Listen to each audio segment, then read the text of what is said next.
Olha só, já estamos no terceiro bloco do Roda de Entrevista desta noite, que tem convidados especiais. Jackson Abrão, Cileide Alves, Rogério Borges e Cláudio Curado, debatendo o exercício da profissão jornalista. Jornalista que é uma profissão fundamental para a democracia, mas que erra também. Cometemos erros, como a Cileide comentou aqui no intervalo, eu queria falar sobre isso também. Mas antes, vamos dar voz a você que nos assiste, você que nos ouve. Olha só, boa noite ao quinteto de jornalistas de renome, me incluiu aí, muito obrigado. Pergunta, existe uma briga ou rixa entre a categoria por emissoras e salários ou é lenda? O nosso telespectador assíduo, o Aldo Lima, do setor Santa Genoveva. Alguém quer falar rapidamente sobre isso? Eu só queria dizer o seguinte, que jornalista ganha muito mal. Então, não tem competição por baixos salários. Quando oferece um pouquinho a mais, não você tem acaba seduzido. É claro que, como toda profissão, se você está num emprego e alguém te oferece um salário melhor, você troca de empresa, mas nada de diferente do que acontece. Às vezes você pode até ganhando menos se tiver condições de trabalho, melhor. Liberdade de trabalho. Mas às vezes eu comparo muito com o jogador de futebol, né? Recebe uma proposta melhor e vai para Mas às vezes você pode trocar assim, olha, eu estou num emprego que não me satisfaz, eu estou muito chateado porque tem censura, tem pressão demais. Às vezes vou ganhar menos para ter uma qualidade profissional. Rogério. Mas tem uma coisa interessante também, que o perfil do jornalista tem mudado. Ele tem deixado de ser só o empregado, de ser só o funcionário, para ser o empreendedor, para ser o patrão, para ser aquele que tem a própria... Ele agora tem o MEI. Exatamente, porque as condições de você ter uma empresa de comunicação, seja de notícias, seja de assessoria, elas ficaram muito mais acessíveis com as novas tecnologias. Então, o equipamento está mais barato, você consegue produzir conteúdo de uma maneira muito mais fácil. Então, também tem isso. Eu acho que o jornalista... E até nas empresas também, né, Exatamente. Os jornalistas que estão se formando agora, eles têm que olhar isso. Né? E eu participo de um grupo de WhatsApp que tem jornalistas no Brasil todo, e tinha uma discussão lá que eu achei muito interessante essa semana, porque um colega comentou que, acho que do Paraná, que ele aceitou uma proposta para ganhar uma vez a mais do que ele ganhava, e quando ele fez, mas como PJ, né, como pessoa jurídica, quando ele fez a conta do combustível que ele ia gastar, dos custos que ele ia gastar para fazer o trabalho e mais deixar uma reserva, porque ele não tem mais fundo de garantia, então a conta é de que você tem que ter 15% daquele salário a mais para você fazer uma poupança, para você pagar seu INSS. Quando ele fez a conta, ele descobriu que é 2,5 vezes o salário que você ganha na empresa para você sair da empresa e abrir uma MEI no seu nome. Então, as contas, né, na hora que você vira um PJ, elas mudam por completo. E hoje a gente está se deparando com esses fatos que são absolutamente novos para jornalistas, que, aliás, tem um problema péssimo com contas, né? Jornalista em números não combinam. Toda profissão tem... Eu acho que um dia eu disse para o presidente do Conselho de Odontologia que o profissional odontólogo ele tinha que ter uma formação sobre economia, sobre contabilidade. Eu acho que falta nos cursos de jornalismo esse acesso para a pessoa entender isso que a Cileide falta, na verdade, educação financeira no ensino fundamental. E você vai ser meio... Isso é educação básica, matemática básica, né? Você vai acabar, você vai ser meio lascado, meio fudido na profissão. Sem censura. Se não conseguir fazer esse tipo de conta que a Cileide, que o olha colega só, dela uma indagação minha. O jornalista é, antes de tudo, um humanista? Com certeza. Deveria ser, né? Pelo menos deveria ser. Eu acho que sim. Com certeza. Ciências Nós humanas, necessitamos né? muito da tecnologia. Entender o ser humano. Eu acho que o jornalismo ele tem que entender ser humano. É o ser humano. Seja ele em qual área que ele estiver, você vai trabalhar que é um ser humano. Nós temos que estar sempre atualizados com a tecnologia, senão a gente fica defasado, mas acima de tudo humanistas. Jackson, olha só, Jean Góes, do Pontal Sul. Gostaria de ver o Jackson Abrão aos sábados no jornal Anhanguera. Saudades, jornalista que não erra palavras. Obrigado. O Jean Góes. E parto para outra, começo com você. Olha só, por que o jornalismo, para ter audiência em grande massa, só divulga ações de violências e denigre tanto o serviço público? Rogério Leite, do setor Eldorado. Rogério, eu concordo com você. Boa pergunta. Eu acho que a gente está na hora de entrar pela pergunta do Rogério para discutir os nossos erros, né, Jackson? Temos erros, sim. Acho que o jornalismo hoje dá um espaço à violência muito grande. E não que nós devamos omitir a violência. O fato, Censurar, fato podemos existe. Não é censurar. nada disso, não é censurar. Mas não podemos entender que o mundo só tem isso, gente. Não é, o mundo não é feito só de violência. Existem coisas boas, existem coisas positivas, existem questões econômicas e outras questões relevantes que precisam ser tratadas com carinho. O jornalismo pode ser só más notícias, ele tem que ser boas notícias O que também, né? acontece hoje? A busca pela audiência encaminhou boa parte da imprensa para a violência, principalmente a emissora de televisão, né? Principalmente nós temos que reconhecer e fazer autocrítica. Estamos dando espaço demais para a violência, gente. É preciso repensar, na minha opinião, esse espaço. Esses dias eu falei com a minha mãe, ela cheguei na casa dela, ela falou assim, você viu tal fato? Me relatou um fato qualquer lá de violência. Eu falei, não, mãe, não vi. Daí a pouco ela, você viu tal fato? Não, não vi. Aí no terceiro eu falei, mãe, a senhora fala demais de violência, a senhora notou? Ela falou assim, mas é isso aí, ó, e apontou para a televisão. E aí a pergunta que eu quero fazer para o Rogério, que é professor, o Enzo é entrevistador no... Agora eu não sou professor. Serve para você também. É a questão assim, hoje se discute muito a questão do jornalismo comunitário, que é, você manda via aplicativo, via WhatsApp, a pauta para o programa economiza, o que acontece? A televisão economiza na contratação de jornalista para a produção, a partir do momento que você que manda a informação vai ser o produtor não remunerado dela. E aí outra questão, que além do jornalismo comunitário, Rogério, como é tratado na faculdade, é a questão do jornalismo, esse jornalismo popular, que se diz popular e até porque eu acho que é muito ousadia você querer dizer o que as pessoas têm que assistir. Como é que é tratado isso dentro da faculdade? Eu acho que entra um pouco aquilo que o Jackson colocou. A gente é humanista, né? Então, assim, a questão da violência e do popularesco e do sensacionalismo são questões muito presentes no jornalismo mundial. Infelizmente, a gente tem os tabloides ingleses que não nos deixam mentir, né? Quer dizer, eles também exploram isso. No Brasil, por que existe tanta violência na imprensa? Porque também nós vivemos o país mais violento do mundo. Mais violento do mundo. Segundo a ONU, temos 60 mil assassinatos por ano. Isso é mais do que qualquer outro país em números absolutos.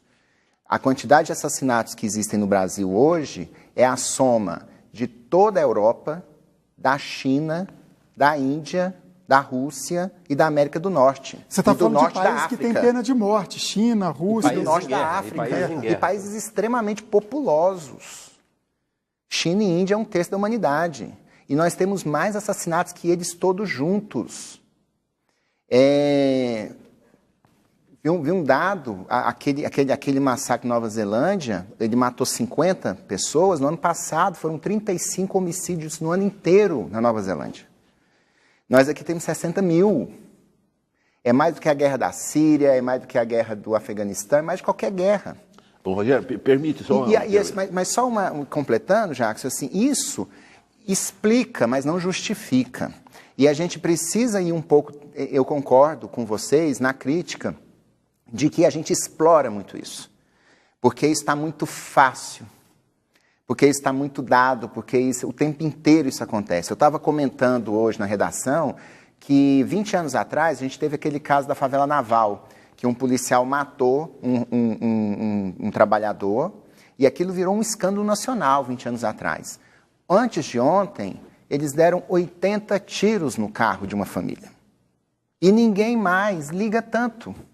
Banalizou-se, Banalizou. Né? E assim, a gente tem um pouco de culpa nisso? Tem. E a gente precisa começar... Quem vai começar essa contracorrente somos nós. Somos nós. E eu acho que, respondendo a sua pergunta, na faculdade a gente bate muito nisso e discute muito isso. O Enzo é meu colega de docência, mas a Cileide também vira e mexe, a gente chama a Cileide lá, o Jackson já foi. Uhum. Então, assim, porque a gente precisa refletir. Na faculdade, na universidade, nós temos que refletir a respeito dessa nossa postura. E aí eu concordo, temos que fazer autocrítica, eu concordo plenamente. Nós temos que parar de explorar tanto e talvez encontrar abordagens que aprofundem mais a raiz desses problemas. Além de explorar, acho que a exploração, eu não sei se é o que você quer falar, mas eu entendo que é a espetacularização da violência. Sensacionalismo. A gente transforma Exatamente. aquilo num espetáculo de público, para as pessoas pararem, assistirem, se comoverem, chorarem, como se a gente estivesse num teatro, e não é. Eu posso estar equivocado, mas eu acredito que a repetição da divulgação da violência induz a mais violência, gente. Quantos crimes nessas escolas aí que nós vimos aí? Por quê? Porque alguém viu, o cidadão viu um crime semelhante e praticou outro maior ainda. Ô Jackson, em cima disso, eu pergunto para vocês todos, existe aquela máxima de quem defende mostrar claramente isso? A gente mostra o que o povo quer. Vocês concordam com essa linha de raciocínio?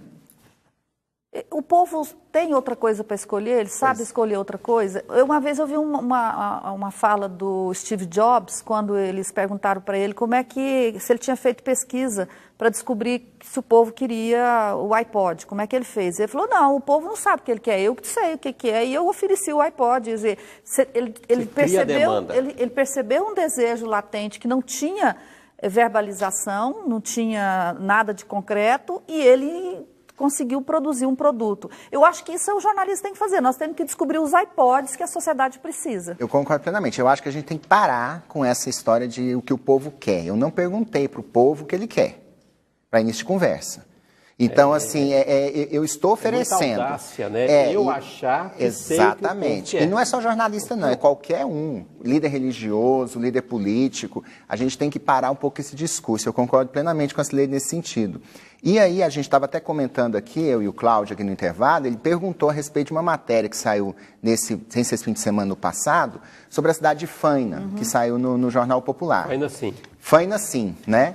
Que depois virou uma campanha na internet e outros veículos de comunicação fizeram também essa reportagem. É uma matéria que, se você pegar assim, nossa... Tá na pauta, né? Tá na pauta. Onda, as pessoas estão falando. O que aconteceu lá para vocês irem em Faina? As pessoas, quando a gente chegou em Faina, ficamos 2 dias em Faina, as pessoas perguntavam assim pra gente, o que aconteceu aqui para vocês estarem aqui? É algum escândalo político? Vocês vão fazer alguma denúncia? Quer dizer, não, a gente não pode ir numa cidade para falar da cidade. Não pode para falar da cachoeira da cidade, não pode contar as histórias da cidade, encontrar os personagens que mostram aquela cidade. Então, assim, isso é muito sintomático. E outra coisa, só para concluir, a matéria teve enorme engajamento, muitas visualizações, o que mostra que, se a gente oferecer coisas positivas, há um consumo desses conteúdos positivos também. Em cima... Bom, vamos lá, Cláudio. Para explicar, a gente foi conversar no intervalo, que eu falei com o Rogério que eu vi uma entrevista do editor do Wall Street Journal, que é um jornal importante dos Estados Unidos, ele dizendo... Financeiro, né? Mas eles também têm... Ele falou assim, olha, se você tem uma boa história para contar, não interessa se ela é violenta, se você tem uma boa história para contar, o jornal vai vender mais, vai ter mais audiência, a rádio vai ser mais ouvida. Se você tem uma boa história para contar. E eu disse, para contar uma boa história, ela só pode ser contada por jornalista que tem formação e informação para contar uma boa história. Do contrário, pode ser fofoca, pode ser fake information, não fake news. Isso principalmente nos tempos atuais, onde qualquer um pega uma câmera e acha que está fazendo jornalismo. Ainda na linha de sensacionalismo, eu pergunto para vocês, e quando o jornalista vira notícia, ele se transforma, se coloca ou é colocado acima dos fatos? Isso também não é prejudicial, Cileide? Olha, eu acho que a gente vive uma transição entre uma época, né, Jackson, me ajuda a construir meu raciocínio aqui, entre uma época em que o jornalismo achava que tinha que ser extremamente impessoal, em que o jornalista não existia como narrador, e uma época que o jornalista está se colocando como se ele fosse o canal da notícia. São 2 extremos, na minha opinião, que a gente tem que fugir dele. Eu não acho que a gente tem que ser como era no passado, mas eu não acho que um jornalista na frente de uma câmera que vai dar notícia, ele tem que ficar macaqueando e fazendo piadinha e dando palpite assim, sem nenhuma fundamentação, cheia de senso comum. A gente vê hoje no jornalismo, especialmente de rádio e TV, porque jornal você não fala, né? Então é mais difícil, mas pessoas falando coisas que são absolutamente dispensáveis. e que ele se acha bonitinho e que ele se acha relevante, né? Jornalista não é relevante. O jornalista, ele pode... A informação que é relevante. Então, se ele é um jornalista genial, ok, se coloque na notícia, porque ele vai saber dosar isso. Mas se você é de mediano para baixo, não se coloque na notícia, porque vai passar vergonha. E quando você crescer, no sentido que você se tornar um profissional mais experiente, você vai se arrepender do que fez lá atrás. Vai ajudar na compreensão disso que a Cileide acabou de relatar. Eu assisti pesquisas qualitativas e percebi o que, mesmo isso em termos de televisão, não vou nominar para não... Ok. Mas o que eu percebi? Existe audiência do público por gente que fala em verdade e o público aceita. Então, a gente tem que ter essa percepção hoje que a sociedade, às vezes, é cúmplice de determinadas fragilidades do jornalismo. Da fragilidade do jornal, daquilo que pode chamar de espetáculo pirotécnico, né? Eu acho que não é jornalismo, é pirotecnia mesmo.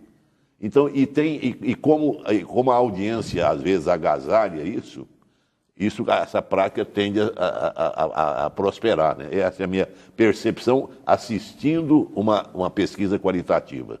O cidadão tinha plena consciência que não era verdade aquilo que o apresentador dizia, mas gostava daquilo. Não, é interessante. E aí eu quero fazer a provocação, voltando àquele dado. Mas nós temos que ir para o intervalo. Então, rapidinho. Rapidinho, então eu vou fazer meu papel de censor aqui. Vamos lá, Cláudio. Voltar para os colegas aqui, aquela questão da pesquisa que disse da saturação das redes sociais como fonte fidedigna de informação e, ao mesmo tempo, as pessoas vendo as redes sociais, principalmente o WhatsApp, Facebook, Instagram, como locais de informação falsa. Como é que a gente vai tratar isso a partir de agora? Exatamente. Bom, temos que ir para mais um intervalo. Daqui a pouco voltamos para o quarto e último bloco do Roda de Entrevista, que hoje aborda a questão da profissão jornalista. Lembrando antes que o Cluidor Lima, do Recanto dos Bosques, me desculpe se eu li o nome errado, parabeniza pela escolha do tema e dos convidados. Voltamos em instantes.